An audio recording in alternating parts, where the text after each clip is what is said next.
não vale a pena fazer muitos planos, porque a vida arranja sempre maneira de viveres o que tem que ser.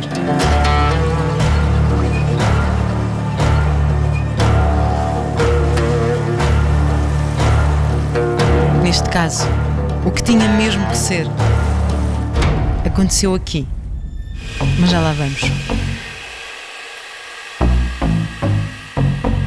O plano inicial era simples: 4 dias na Madeira para fazer o filme mais épico, mais bonito que conseguíssemos.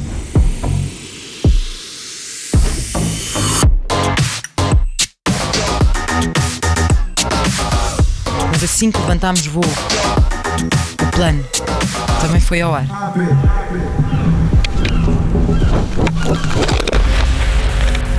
Se preferirem, por água abaixo. Contas feitas, 0 drones, uma noite, claro, para afogar as mágoas, um longo dia de arrependimento e a certeza de que para fazer um filme em 2 dias, só mesmo com a ajuda de Deus. I'm in it just to rewrite history, cause I'm in the mood to. It's the type of killing that these critics ain't used to. Foi portanto a 50 a hora que decidimos fazer da tragédia comédia.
Por mais obstáculos no caminho, há sempre uma descoberta melhor quando decides mudar o rumo da história.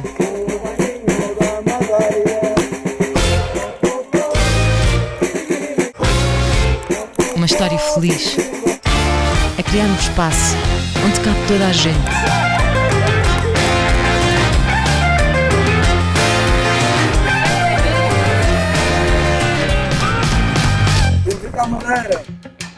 Já sabe que o stress acaba por estragar o bom humor da pessoa. So I get that feeling, oh, I get that feeling, oh, I get that feeling, and you know what it means. I get that feeling, oh, you give it to me, oh, I get that feeling, and you know what it means. I lose control. Portanto, por mais altos e baixos, por mais difícil que pareça o caminho, talvez a única coisa que podemos controlar, planear, é a forma como escolhemos dar aos outros um pouco mais de alegria.